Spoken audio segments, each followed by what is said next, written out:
Right now, as you watch this video, you think you're alive, and one day you believe you will die. But what if I told you you're already living in both worlds at the same time? Ibn Arabi discovered a realm that exists between life and death, between body and soul, between the seen and the unseen. He called it Barzakh, the barrier, the in-between, the liminal space. And he said something that will shake you. Most people think Barzakh begins after death, but the truth is, you are in the Barzakh right now. You just don't realize it. The Quran mentions it only 3 times. Scholars speak of it briefly, just as the waiting period between death and resurrection. But Ibn Arabi, he went deeper than anyone. He mapped this hidden dimension. He described its laws. He even claimed to travel there while still alive. Today, I'm going to show you what he discovered, and by the end, you'll understand why the Barzakh is not a place you go to. It's a state you wake up to. Are you ready? Because once you see the Barzakh, you can never unsee it. First, let's see what the Quran says. Surah Al-Mu'minun. And behind them is a Barzakh until the day they are resurrected. Most translations say barrier or partition. Traditional scholars explain it simply. You die, your soul enters Barzakh. You wait there until Judgment Day. Then you're resurrected. Simple, right? But Ibn Arabi asks a question no one else asked.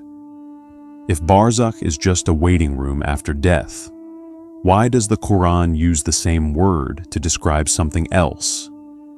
Surah Ar-Rahman, he released the 2 seas, meeting side by side. Between them is a Barzakh they do not transgress. Here, Allah is talking about 2 bodies of water, one salty, one fresh, that meet but don't mix. And what's between them? Barzakh. Not a waiting room, not death. A zone where 2 opposite realities touch but remain distinct. Ibn Arabi read this and his mind exploded. If Barzakh exists between salt water and fresh water, if it exists between life and death, then maybe Barzakh is not just one thing. Maybe it's a principle, a law of existence. Ibn Arabi's revolutionary definition. Here's what he concluded. Al-Barzakh is any realm that connects 2 opposites while keeping them separate. Think about that. Between day and night, dawn and dusk, Barzakh. Between waking and sleeping, the moment you're drifting off, Barzakh. Between body and soul, the heart, which is both physical and spiritual, Barzakh. Between this world and the next, dreams, Barzakh. Between God and creation, the perfect human, Barzakh. Suddenly, Barzakh is not just about death. It's the hidden layer of reality that exists everywhere. And Ibn Arabi says, the one who understands Barzakh understands the secret structure of the universe. The 5 types of Barzakh. Ibn Arabi didn't just define Barzakh, he mapped it. In his masterwork, Al-Futuhat al-Makkiyah, the Meccan Revelations, he describes 5 levels of Barzakh. Type 1, the physical Barzakh, Al-Barzakh al-Jismani. This is the easiest to understand. Look at your skin. Your skin is a Barzakh between the inside of your body, private, the outside world, public. It separates them, but it also connects them. You feel heat, cold, touch, all through the skin. Another example, your breath. Breath is Barzakh between the outer air, your inner lungs. It brings the outside in and takes the inside out. Ibn Arabi said, every boundary in the physical world is a Barzakh. It divides, but it also unites. Type 2, the temporal Barzakh, Al-Barzakh al-Zamani. Now we get subtler. Think about the present moment. The past is gone. The future hasn't come. So where are you? In the Barzakh between what was and what will be. Ibn Arabi wrote, "The now is the greatest Barzakh, because it is where eternity touches time. When you are truly present, not lost in memories, not anxious about tomorrow, you are standing in the Barzakh. And in that space, something miraculous happens. You touch the timeless." This is why mystics say, the Sufi is the son of the moment. They live in the Barzakh of now. Type 3, the dream Barzakh, al-Barzakh al-Mithali. Here's where it gets really interesting. When you dream, where are you? Not fully in the physical world, your body is asleep. Not fully in the spiritual world, you're not dead. You're in the Barzakh. Ibn Arabi called this alam al-mithal, the imaginal realm. It's not imagination, fantasy. It's the world of images where spiritual realities take visible form. In dreams, you see people who aren't there. You experience things that didn't happen, yet it feels real. Why? Because dreams are a preview of the afterlife, Barzakh. Ibn Arabi said, "When you die, you enter a state like dreaming, except you can't wake up by opening your eyes. The only way to wake up from that dream is through resurrection." This is huge. It means your dreams are training you for death. Death is like a dream you can't escape. The Barzakh after death operates by dream logic, not physics. So in Barzakh, time is fluid. Years can feel like minutes. Space is subjective. You can be in multiple places. Thoughts create reality instantly. If you think of someone, they appear. Sound familiar? That's exactly how dreams work. Type 4, the psychological Barzakh, al-Barzakh al-Nafsi. Now Ibn Arabi goes even deeper. He says, your heart is a Barzakh. Why? Because the heart is caught between the body, which pulls you toward desires, the soul, which pulls you toward God. You feel this conflict every day. Part of you wants to pray, soul. Part of you wants to stay in bed, body. Your heart is the battlefield. Barzakh Ibn Arabi wrote, "The heart is the isthmus, Barzakh, between the spirit and the body. Whoever purifies their heart can travel between both worlds." This is why Sufis focus so much on polishing the heart, tazkiyat al-qalb, because a purified heart becomes a portal. It lets you experience the spiritual while still in the physical. You become a living Barzakh. Type 5, the cosmic Barzakh, al-Barzakh al-Kubra. Finally, the most mind-bending level. The entire universe is a Barzakh between God and nothingness.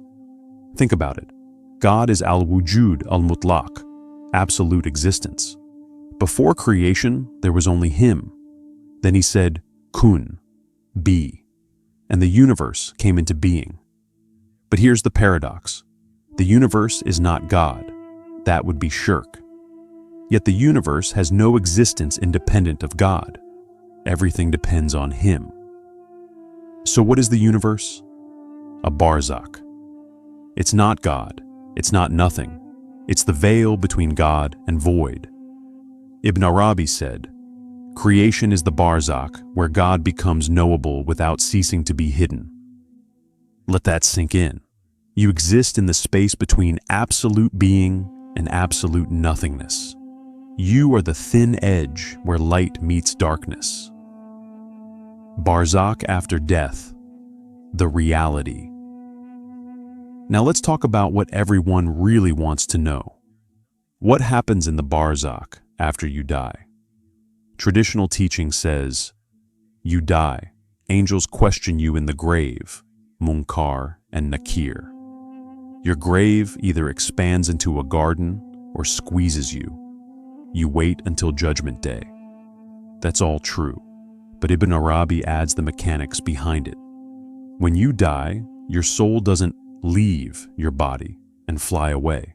Instead, your consciousness shifts dimensions. Ibn Arabi explains, in life, you perceive through the five senses. In death, you perceive through the heart. The heart is the organ of Barzakh. Imagine you're wearing VR goggles your whole life. You think the VR world is reality. Then someone removes the goggles. Suddenly you see a completely different world was there all along. That's death. You're not going anywhere. You're just seeing differently. Here's where it gets deep. Ibn Arabi says the grave is not a physical hole in the ground. The grave is the materialization of your inner state. If your heart was pure, your grave becomes spacious, filled with light. If your heart was corrupt, your grave becomes crushing, filled with darkness. But here's the key. No one is putting you there. You are creating it. In Barzakh, there's no more barrier between inner and outer. Whatever you believed becomes your reality. Whatever you feared manifests around you. Whatever you loved appears to comfort or torment you. Ibn Arabi wrote, in Barzakh, you meet yourself. And for most people, that is the greatest terror. Why? Because in life, you could distract yourself. Scroll social media, watch TV, keep busy, avoid your thoughts. In Barzakh, no distractions, just you and the truth. Time in Barzakh, the eternal now. Remember how I said Barzakh operates like dreams? In dreams, time is fluid. Same in the Barzakh after death. The Quran hints at this, Surah Al-Rum. On the day they see it, it will be as though they had not remained in the world, except for an afternoon or a morning. Even though you might be in Barzakh for 1,000 years, it could feel like one day, or the opposite. One day could feel like an eternity. It depends on your state. Ibn Arabi explained, in Barzakh, time is psychological, not chronological. If you're in bliss, millennia pass like moments. If you're in torment, moments stretch like millennia. This is why the Prophet said, the grave is either a garden from the gardens of paradise or a pit from the pits of hell. Not because it's a physical location, because it's the crystallization of your inner heaven or hell. Can the living contact the dead? Here's a controversial question. Can people in Barzakh hear us? Can they communicate with the living? Traditional view, maybe in some limited way. Ibn Arabi's view, yes, but not in the way you think. He said, the dead are not gone. They have simply shifted to a different frequency of existence, and in dreams, the frequencies can overlap. This is why you sometimes dream of deceased loved ones. They give you advice, they warn you, they comfort you. Ibn Arabi says those are not just dreams. They are real encounters in the Barzakh dimension. But here's the warning. Not every dream is from Barzakh. Some are from your own subconscious, shaitan, to mislead you. Your desires, wishful thinking. How do you know if it's real? If the message aligns with truth, it's from Barzakh. If it contradicts Islamic teaching, it's from somewhere else. How to enter Barzakh while alive. Now here's the secret Ibn Arabi whispered to his students. You don't have to wait for death to experience Barzakh. You can enter it now. How? Through 3 doorways. Doorway 1, deep sleep, al-Naum. The Prophet said, sleep is the brother of death. Why? Because when you sleep, your body shuts down, your soul partially detaches. You enter the dream Barzakh, Ibn Arabi's practice. Before sleep, he would say, Bismillah, I die and I live, and to Allah is the return. He treated sleep as a rehearsal for death, and in that state, he would receive visions, knowledge, and guidance from the Barzakh realm. You can do this too. Before sleeping, make sincere intention. Ya Allah, show me truth in my dreams. Sleep in a state of ritual purity. Wudu. When you wake, immediately record what you saw. Over time, you'll start recognizing the difference between ordinary dreams and Barzakh visions. Doorway 2. Meditation, al-muraqabah. Muraqabah means watchfulness, a deep state of present awareness. Ibn Arabi would sit in silence, watching his breath, until the boundary between inner and outer dissolved. In that state, he could perceive spiritual realities. He could communicate with angelic beings. He could witness the hidden structure of the cosmos. This is entering the psychological Barzakh, the space between body and soul. The practice: sit in darkness or dim light. Close your eyes, breathe slowly, deeply. Watch the space between breaths, the Barzakh between inhale and exhale. As you sink deeper, ask, what lies between my thoughts? Don't force anything, just observe. Over time, you'll start noticing a subtle light in the darkness, a presence you can't name, a knowing without words. That's the threshold of Barzakh. Doorway 3. Remembrance at death's edge, Dhikr al-Maut. This is the most powerful, but also the most difficult. Ibn Arabi would go to graveyards and sit for hours. Not in fear, in contemplation.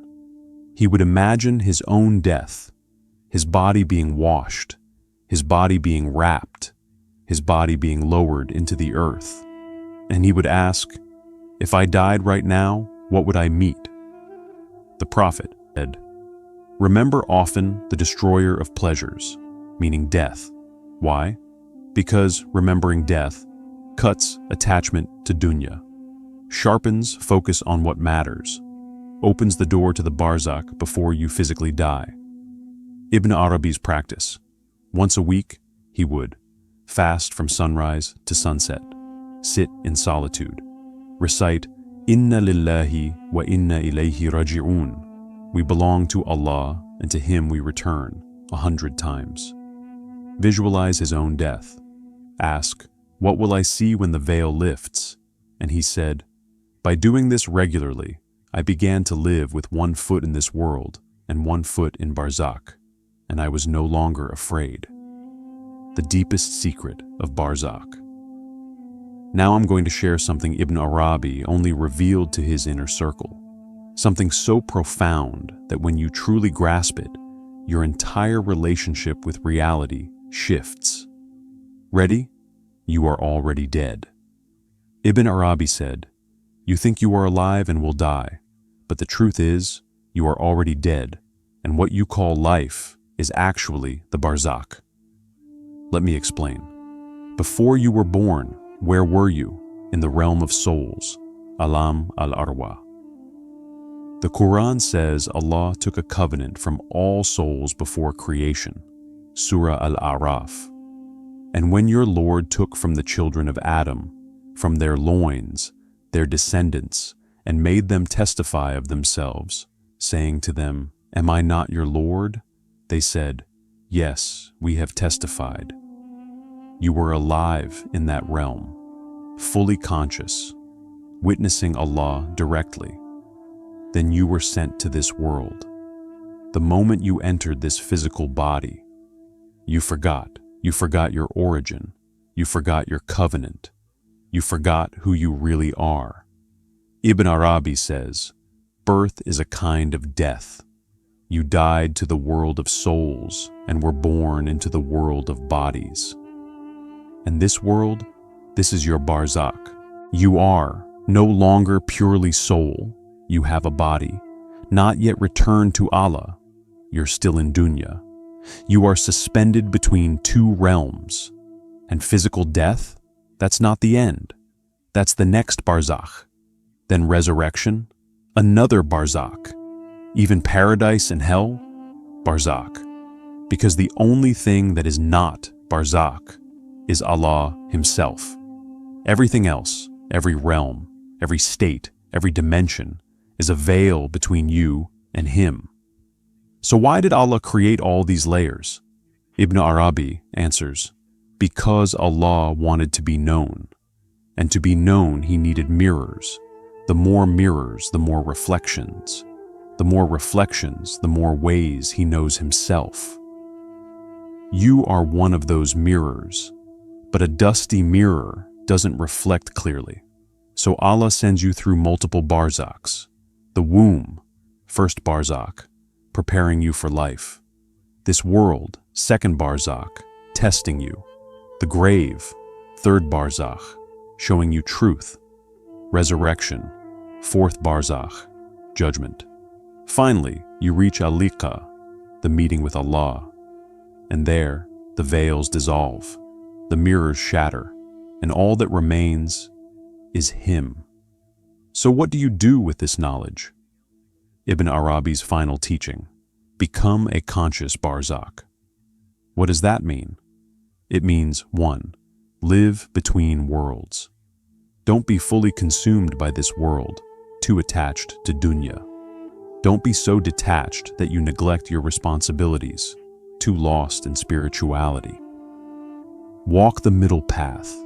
Your body is in the market, but your heart is in the mosque. Your hands do the work, but your soul remembers Allah. That is living as Barzakh. 2. See everything as Barzakh. When you look at people, don't see them as just bodies. See them as Barzakhs, souls trapped between spirit and clay, trying to find their way back. When you look at suffering, don't see it as punishment. See it as Barzakh, a transition from one state to a better one. When you look at yourself in the mirror, don't see a fixed identity. See Barzakh, a temporary form, constantly shifting between what you were and what you're becoming. 3. Prepare for the final crossing. Ibn Arabi said, the wise person treats every day as if it's their last Barzakh in this world. So ask yourself daily, if I died tonight, what would my grave look like? Am I living in a way that will create light in my Barzakh? What do I need to let go of before I cross over? The Prophet said, be in this world as if you are a stranger or a traveler. That's the Barzakh mindset. You're just passing through. The secret is revealed. So now you know, the Barzakh is not just a waiting room after death. It is the fundamental structure of all existence. It is the space between your breaths, the gap between your thoughts, the threshold between sleep and waking, the moment between past and future, the dimension between body and soul, the veil between you and Allah. And you are standing in it right now. Every second you exist, you are in Barzakh. The question is, are you aware of it? Because those who are aware, they move through life differently. They don't cling so tightly because they know everything is temporary. They don't fear death so much because they've already tasted it in dreams. They don't feel separate from God because they know they're already standing in the veil that both hides and reveals Him. Ibn Arabi extends this invitation. Stop waiting for death to show you Barzakh. Look around, you're already in it. Start seeing. Tonight, before you sleep, say, Bismillah, I die and I live, and to Allah is the return. Close your eyes, watch the darkness. Notice the space between wakefulness and sleep, and whisper, show me the Barzakh, Ya Allah. Don't expect fireworks. Expect subtle shifts, a deeper sleep, a vivid dream, a strange peace. Over time, the veil thins, and you begin to walk between worlds, like Ibn Arabi did. May Allah grant us awareness of the Barzakh before we are forced to enter it. May He make our graves spacious with light, and may He let us cross every Barzakh with ease. until we reach him. Comment below. Have you ever experienced the Barzakh in a dream? What did you see?